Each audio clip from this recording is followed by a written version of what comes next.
Hello बच्चों। तो आज से हम अपना स्टार्ट कर रहे हैं फिजिक्स का chapter electric charge and electric field. ठीक है, हमारा ये फर्स्ट चैप्टर है, 12th क्लास का स्टार्ट कर रहे हैं हम एनसीईआरटी से। हमारा मेन फोकस होगा अभी फिजिक्स का, क्लास 12th हम कंप्लीट करेंगे। तो फर्स्ट चैप्टर हमारा है electric charge and electric field.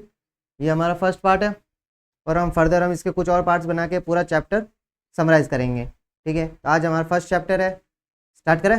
Okay, चलिए। Electric charge and electric field, तो स्टार्ट कहाँ से होगा अपना? चार्ज से। चार्ज क्या है, कहाँ से होगा? चार्ज से।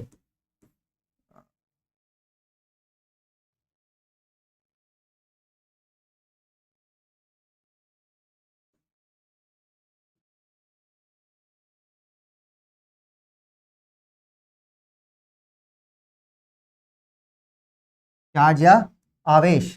ठीक है, चार्ज। चार्ज क्या है? चार्ज एक इंट्रिंसिक प्रॉपर्टी, किसी भी मटेरियल के अंदर क्या है, कुछ इंट्रिंसिक प्रॉपर्टी होती है जिसको अपन और डिवाइड नहीं कर सकते। इंट्रिंसिक है, वो अंदर ही है, उसके अंदर प्रॉपर्टीज है। जैसे उसका मास हो गया, ठीक है। अब मास जो है, किसी बॉडी का मास है, उसको अपन और कुछ कर सकते हैं क्या? जैसे किसी का मास है m = 20 kg, अब उसको अपन और कुछ नहीं कर सकते, तो मास एक क्या होगा? इंट्रिंसिक प्रॉपर्टी हो गया। सेम इसी टाइप में चार्ज जो है ना, वो किसी मटेरियल के लिए क्या है? इंट्रिंसिक प्रॉपर्टी है चार्ज। जैसे एटम, एटम के अंदर हम चार्ज लेते हैं positive negative, plus charge negative charge. Electron का चार्ज, इलेक्ट्रॉन का चार्ज क्या होता है? इलेक्ट्रॉन का चार्ज होता है 1.6 इंटू 10⁻⁻19 कूलाम। तो जैसे इलेक्ट्रॉन का चार्ज होता है अपन को पता है, कूलाम क्या है? यूनिट।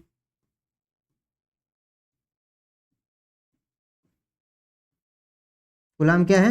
इसकी एसआई यूनिट है, किसकी? चार्ज की। SI unit of charge. ये हमारा मोटा मोटा हो गया कि चार्ज क्या है, हमें पता चल गया कि इलेक्ट्रॉन के ऊपर चार्ज कितना होता है, 1.6 10⁻⁻19 कूलाम। ठीक है, ऐसा यूनिट इसकी कूलाम होती है। चलिए, अब ये स्टार्ट में इसका हिस्टोरिकल बैकग्राउंड देखे अगर, तो आपने क्लास में क्या होगा कि आपने स्केल को सिर पे रगड़ा, फिर उसको अपन पेपर के ऊपर करते हैं तो वो पेपर उसकी तरफ क्या अट्रैक्ट होते हैं। तो ये अट्रैक्ट का जो फिनोमिना है ना, इसी को अपन ने चार्ज कहा। ये फिनोमिना की किस वजह से ये अट्रैक्ट हो रहे हैं, तो उसको क्या कहा? चार्ज। जैसे क्या होता है कि लीजिए, अपन ने ये जैसे एक स्केल ले ली आपकी स्केल, ठीक है, आपने इसको सिर के ऊपर रब किया, माना कि इसके ऊपर कोई चार्ज आ गया पॉजिटिव, ठीक है, और आपने कुछ पेपर फाड़ दिए। क्या कर दिए? पेपर फाड़ दिए मैंने ये कुछ,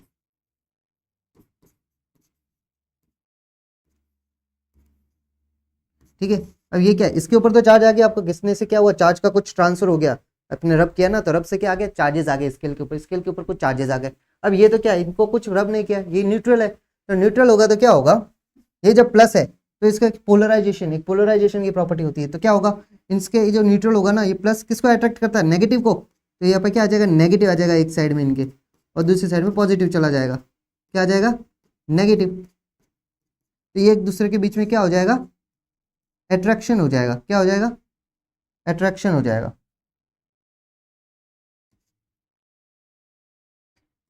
क्या करेंगे ये?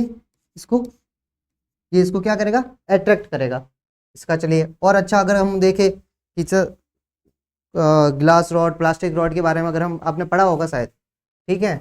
जैसे आपने क्या ले ली? एक ग्लास रॉड ले ली, ठीक है, ये ग्लास रॉड है, ये ग्लास है, ठीक है। अब इसको आपने सिल्क या वूल से, किसी से भी रब किया, किससे क्या किया? रब किया। ये आपका ले लिया कोई भी सिल्क, ठीक है। अब आपने इन दोनों को क्या किया? रब किया अच्छे से। कोई भी कपड़ा लिया, उसको क्या किया? जैसे स्केल है, और स्केल के साथ आपने ये कपड़ा ले लिया, ठीक है। अब स्केल क्या, ग्लास रॉड है, इसको कपड़ा ले लिया, रब कर दिया, ठीक है। अब इन रब करने से क्या हुआ? चार्ज का ट्रांसफर होगा। चार्ज का ट्रांसफर कैसे होगा? ये जो है, इनको माना नहीं, पता नहीं अपन को कि पॉजिटिव आया नेगेटिव, चार्ज का ट्रांसफर है, ये अपन ने देख लिया। चलिए, चार्ज का क्या होगा? ट्रांसफर होगा। तो इसके अंदर से रब करेंगे तो इसके ऊपर प्लस चार्ज आ गया मानो, तो क्या होगा? मतलब कि इसने इलेक्ट्रॉन दे दिया किसको? सिल्क को। अब बहुत लो अमाउंट में देता था, नहीं कि सिल्क का सारा, इसका सारा इलेक्ट्रॉन इसने इसको दे दिया, नहीं, कुछ छोटा सा पार्ट, ठीक है ना, इसने। तो यह प्लस हो गया, और इस यहाँ पे क्या आ गया? माइनस हो गया। अब ये क्या हो गया? इसके ऊपर एक चार्ज आ गया, ठीक है। अब इसको किसी और दूसरी बॉडी इसके पास लेके जाएंगे तो कुछ नहीं होगा, क्योंकि एक दूसरे को वापस न्यूट्रल कर देंगे, इलेक्ट्रीफाइड होगा नहीं यहाँ पे।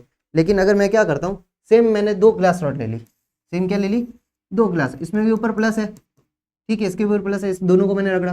अब इन दोनों को मैं पास में लेके आऊंगा तो क्या, पास में लाएगा तो इन दोनों के बीच में क्या होगा, रिपेल करेंगे एक दूसरे को, रिपेल, ठीक है, इसको प्रतिकर्षण भी बोलते हैं, ठीक है, एक दूसरे को क्या करेंगे, ये रिपेल करेंगे। अब सेम चीज ये हमने देखा कि ये कुछ हो गया, सेम हमने एक और चीज देखी कि हमने क्या, एक ग्लास रॉड ली है और एक प्लास्टिक की रॉड ली है, ये प्लास्टिक है, ये ग्लास है, ठीक है, ग्लास के ऊपर पॉजिटिव आया था, लेकिन जब हम प्लास्टिक को लगते हैं ना किसी कैट से, कैट के एयर से, तो उसके ऊपर क्या चार्ज आएगा, नेगेटिव, ठीक है। अब इन दोनों के बीच में जब इन दोनों को पास में लाया तो क्या हुआ, अट्रैक्शन हुआ, इन दोनों के बीच में अट्रैक्ट करने लगे एक दूसरे को, इसको आकर्षण बोलते हैं, या आकर्षित करने लगे, ठीक है। तो ये कुछ प्रॉपर्टी हो गई कि आप सेम चार्जेस को पास में लाओगे तो क्या करेगा, रिपेल करेगा, डिफरेंट चार्जेस को पास में लाओगे तो क्या करेगा, अट्रैक्ट करेगा। तो ये कुछ ऐसा था, यहाँ तक हो गया क्लियर। चलिए अब हम नेक्स्ट चलते हैं। अब चार्जेस तो हो गया कि हमको पता चला कि रेड रॉड को हमने लिया और उससे क्या हुआ, एक दूसरे को रिपेल किया या अट्रैक्ट किया। अब हमको ये देखना होता है कि ये रियल में हो रहा है, इसको कुछ देखना है कि चलिए हमने चार्ज तो दिया, अट्रैक्शन हुआ या रिपल्सन हुआ है, कुछ हुआ है या नहीं हुआ, ठीक है। तो उसको हम क्या करते हैं कि एविडेंस ऑफ चार्ज, कि चार्ज ट्रांसफर हुआ है, उसके लिए हमारे पास एक एक्सपेरिमेंट है, या एपेटस भी बोल सकते हैं, गोल्ड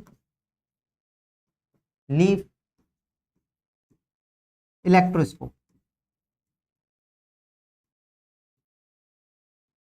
ठीक है, गोल्ड लीफ इलेक्ट्रोस्कोप। अब इसमें क्या होता है, इसमें क्या है कि हमारे पास एक बॉक्स है, ये लीजिए बॉक्स बना लेते हैं, एक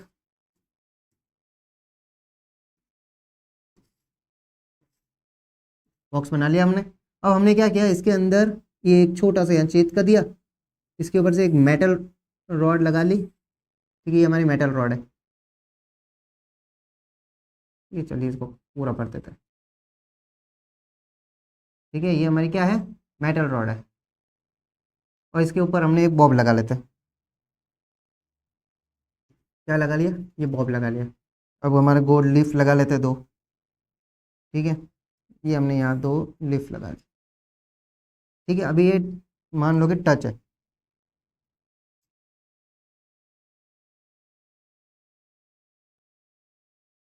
ये हमारे 2 क्या है, गोल्ड लीफ है, ठीक है। अब क्या किया मैंने, हम्म हम्म, ये हमने कोई भी इलेक्ट्रीफाइड या आवेशित, ठीक है ना, एक ये भी कोई रॉड मैंने ला ली पास में, प्लास्टिक की हो या फिर ग्लास की हो, माना कि इसके ऊपर पॉजिटिव चार्जेस है, ठीक है। अब मैंने क्या किया, पास में लाया इसके, ये पूरा वुडन पैक कर लो, ये हमारा ग्लास का हो जाएगा जिसको हम क्या आगे देख सके, बाकी पूरा पैक है, ठीक है ना, वुड से पैक है। अब मैंने क्या किया, इसको टच किया, इसको टच करने से क्या होगा, इलेक्ट्रॉन का ट्रांसफर हो गया। अब जो प्लस के इलेक्ट्रॉन यहाँ थे वो कहाँ चले गए, इसको टच हो गए, ये भी मेटल बॉब है, क्या है, मेटल बॉब, और ये भी मेटल बॉब, और ये क्या, मेटल रॉड, ठीक है। अब जब मैंने इसको ट्रांसफर किया तो क्या हो गया, प्लस प्लस प्लस चले गए। अब प्लस प्लस क्या होगा, इसमें भी प्लस प्लस चले जाएंगे, ये यहाँ पे भी प्लस चला गया, यहाँ पे प्लस चला गया। अब क्या होगा कि एक दूसरे को रिपेल करने लग जाएंगे, जिससे हमें एविडेंस पता चला गया कि दोनों लीफ के ऊपर क्या आया, सेम चार्जेस आया, और सेम चार्जेस के बीच में क्या हुआ, रिपल्शन। तो ये रिपल्शन होने लग गया। इसको यहाँ से अपन जूम आउट कर लेते हैं, यहाँ पे चलिए। अब क्या हुआ कि ये ये हमारी गोल्ड लीफ है, ठीक है, ये हमारा मेटल रॉड है, अब इसके ऊपर चार्जेस आ गए, दिख रहा, ओके, इसके ऊपर चार्जेस आ गए। अब क्या होगा कि ये अगर चार्जेस ज़्यादा है तो क्या होगा, इन दोनों के बीच में रिपल्शन ज़्यादा होगा, ये रिपल्शन, ये थीटा, ये एंगल, ठीक है ना, ये क्या एंगल है या कौन, ठीक है। अब दोनों के बीच में अगर चार्जेस ज़्यादा है तो इन दोनों के बीच में रिपल्शन क्या होगा, ज़्यादा होगा, अगर चार्जेस कम है तो क्या होगा, रिपल्शन कम होगा। तो ये हमारा क्या था, गोल्ड लीफ इलेक्ट्रोस्कोप, जिससे हमें पता चल गया कि चार्जेस आया है और जिसकी वजह से रिपल्शन। सेम अगर मैं यहाँ प्लास्टिक रॉड ले लिया तो उसके नेगेटिव आ जाता, नेगेटिव चला जाता, सेम नेगेटिव में भी क्या होगा, एक दूसरे को रिपेल करेंगे, तो ओके वो बात। तो एंगल से हमें ये भी पता चल जाता है कितना ज़्यादा आया या कम आया, ठीक है। यहाँ तक हमारा हो गया। नेक्स्ट हमारा गोल्डी का एक्सपेरिमेंट हो गया। चलिए हम चार्जेस पता चल गए, चार्जेस होता क्या है और इसके सेम चार्जेस क्या होता है वो भी देख लिया अपन ने। कि पॉजिटिव चार्ज है या नेगेटिव नेगेटिव चार्ज है तो इन दोनों के बीच में क्या होगा, रिपल्शन होगा, रिपल्शन। और अगर पॉजिटिव नेगेटिव है या नेगेटिव पॉजिटिव है तो इन दोनों के बीच में क्या होगा, अट्रैक्शन। ठीक है, ये हमारा बेसिक सी चीज़ है, ये तो सबको पता ही होनी चाहिए। यहाँ तक हो गया। अब ये जो पॉजिटिव नेगेटिव जो नाम दिए थे ना, ये नाम एक्स्ट्रा मैं लिख लो यहाँ पे, ये positive and negative name are given bye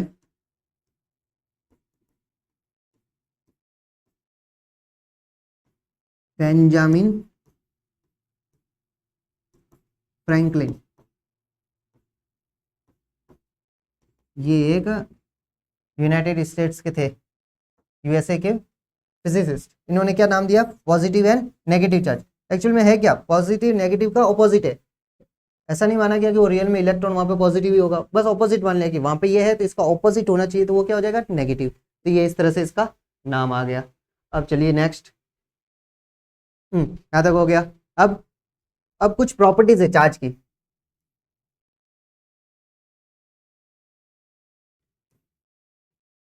properties of charge. ठीक है, क्या प्रॉपर्टी है, फर्स्ट एडिटिविटी।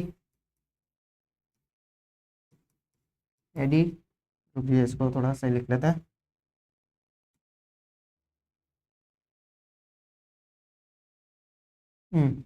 फर्स्ट है हमारी एडिटिविटी ऑफ चार्ज।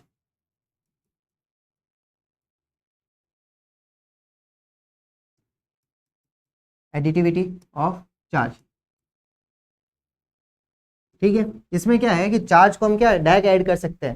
चार्ज एक स्केलर क्वांटिटी, ठीक है ना। प्लस माइनस का मतलब ये नहीं है कि वो पॉजिटिव नेगेटिव तो डायरेक्शन होगा, पॉजिटिव नेगेटिव उसको मैग्नीट्यूड को ही शो कर रहा है वो। ठीक है, तो चार्ज जो होगा ना वो स्केलर है, ठीक है, जिसका सिर्फ मैग्नीट्यूड होता है। तो अगर एडिटिविटी, जैसे मैंने कोई भी सिस्टम है, ये हमारा सिस्टम है, ठीक है, इसके अंदर मैंने कोई भी 3 चार्जेस ले लिए, Q1 Q2 Q3, ठीक है ना। तो इसका अगर मैंने मान लिया कि Q1 is equal to 2 coulomb plus का 2, Q2 is equal to minus का 3 coulomb and Q3 is equal to minus का 1 कूलम। ठीक है, तो नेट चार्जेस क्या हो गया, नेट चार्जेस जो Q होगा वो Q1 plus Q2 plus Q3 होगा। ठीक है, Q1 क्या है अपना +2, Q2 क्या है -3, फिर -1 -4 +2 बराबर -2 कूलम। तो नेट चार्जेस जो होगा वो क्या हो जाएगा सिस्टम का, -2 कूलम। ये एडिटिविटी सिंपल सा जोड़ बाकी है। ठीक है, प्लस और माइनस को सीधा जोड़ दो तो ये हमारा क्या आएगा, एडिटिविटी ऑफ चार्ज। यहाँ तक हो गया। Next second property. Second property होती है कंजर्वेशन ऑफ चार्ज या charge is conserved. Charge is conserved. Same property अपने एनर्जी में भी पड़ी हुई है कि energy neither can be created और नॉर बी डिस्ट्रॉयड। ठीक है ना, हम एनर्जी को ना क्रिएट कर सकते हैं ना डिस्ट्रॉय कर सकते हैं, उसे एक मीडियम से या एक टाइप से दूसरे टाइप में ट्रांसफर किया जा सकता है। ठीक है, energy neither can be created nor be destroyed, it can only be transfer from one body to another body. Same like here, charge भी क्या है, चार्ज भी कंजर्व्ड है। चार्ज को ना आप क्रिएट कर सकते हो ना डिस्ट्रॉय कर सकते हो, इसको एक बॉडी से दूसरे बॉडी में ट्रांसफर जरूर कर सकते हो। ठीक है, या फिर ये भी बोलते हैं कि किसी भी आइसोलेटेड सिस्टम का जो नेट चार्ज है वो क्या होता है, कंजर्व रहता है हमेशा। ठीक है, मीन्स ये कोई बॉडी है और ये एक चार्जेस है, सेम चार्ज है, सेम आइसोलेटेड सिस्टम है ये, आइसोलेटेड। ठीक है, इसके अंदर मैंने कोई भी 3 चार्जेस ले लिए, 2 3, इसके अंदर भी ये 2 चार्जेस है, लेकिन ये बॉडी सेम है। ठीक है, बॉडी सेम है तो क्या हो सकता है कि आप क्या कर सकते हो, ये मैंने मान लिया इसको 3 कूलम मान लो, कुछ भी मान लो, चलो 3 मान लिए मैंने, ये 1 है, ये 2 है, ये 3 है, कूलम है सब। ठीक है, तो इसका नेट चार्जेस क्या है, 6 कूलम। तो आप ज़्यादा से ज़्यादा क्या कर सकते हो कि ये टोटल 6 ही रहेगा। चाहे मैंने इसको, चलिए ये एक को हटा दिया मैंने, इसको ये एक को मैंने हटा दिया, तब इसका टोटल चार्ज अगर मुझे लिखना है और इसका मेरे को चार्ज दे रखा है 2 कूलम, इसका चार्ज पूछ लिया मेरे को, इसका चार्ज बताइए क्या होगा। तो ये सिस्टम एक ही है, इक्विवेलेंट सिस्टम है, दोनों आइसोलेटेड सेम सिस्टम है, वही सिस्टम है। अगर ये 2 कूलम है तो ये टोटल 6 कूलम है। आइसोलेटेड सिस्टम क्या बोलता है कि 2 कूलम प्लस इसका कोई भी चार्ज Q का सम कितना होना चाहिए, 6 कूलम। तो ये जो इसकी जो वैल्यू होगी ना वो क्या हो जाएगी, 6 - 2 is equal to Q is equal to 4 coulomb. ठीक है, ये हो गया। मतलब चार्ज क्या होता है, टोटल सिस्टम का चार्ज हमेशा क्या रहेगा, कंजर्व रहेगा। समझ में आया, यहाँ तक हो गया। चलिए और भी बोले तो चार्ज इज कंजर्व मीन्स आप चार्ज को क्रिएट नहीं कर सकते, डिस्ट्रॉय नहीं कर सकते, आप ट्रांसफर कर सकते हैं। ठीक है, जैसे अपन ने वो रॉड नहीं किया था, ये हमारी ग्लास रॉड है और ये हमारा सिल्क है, सिल्क के ऊपर कुछ चार्जेस थे, सिल्क ने कुछ चार्जेस या इसको दे दिया, इसने कुछ चार्जेस इसको दे दिए, तो ये प्लस आ गया था ना। तो प्लस का आने का मतलब क्या हुआ, इसने कुछ अपने इलेक्ट्रॉन इसको ट्रांसफर कर दिए, ट्रांसफर करने से क्या हो गया, इसके ऊपर पॉजिटिव चार्ज आया, इसके ऊपर नेगेटिव चार्ज आ गया। ठीक है, तो मतलब ये हमने क्या किया, सिर्फ ट्रांसफर किया है, हमने कुछ जनरेशन यहाँ पे नहीं किया है। यहाँ तक आ गया सबको समझ में। चलिए ये हमारा सिंपल सी प्रॉपर्टी है, 3 प्रॉपर्टी, कुछ ज़्यादा नहीं है। ठीक है, next third property, quantization of charge. Quantization of charge मतलब चार्ज क्या होता है, हमेशा क्वांटाइज्ड फॉर्म पे होता है। ऐसा नहीं देखा कि आप कोई भी चीज़ लेने जाते हो तो हमको हमेशा आपको क्या होगा, कंप्लीट सेट में मिलेगा, ऐसा नहीं कि आपको टुकड़ों में मिलेगा। ठीक है ना, तो क्वांटाइजेशन का मतलब ये है कि आपको एक होल फॉर्म में मिलेगा, जिसको हम ऐसे भी लिख सकते हैं, Q is equal to N E, जहाँ E is a charge of electron या फंडामेंटल चार्ज भी बोल सकते हैं, charge of electron fundamental charge क्या है, चार्ज ऑफ इलेक्ट्रॉन फंडामेंटल, जो हमें पता ही ऑलरेडी, हमें 1.6 इंटू 10⁻⁹ कूलम।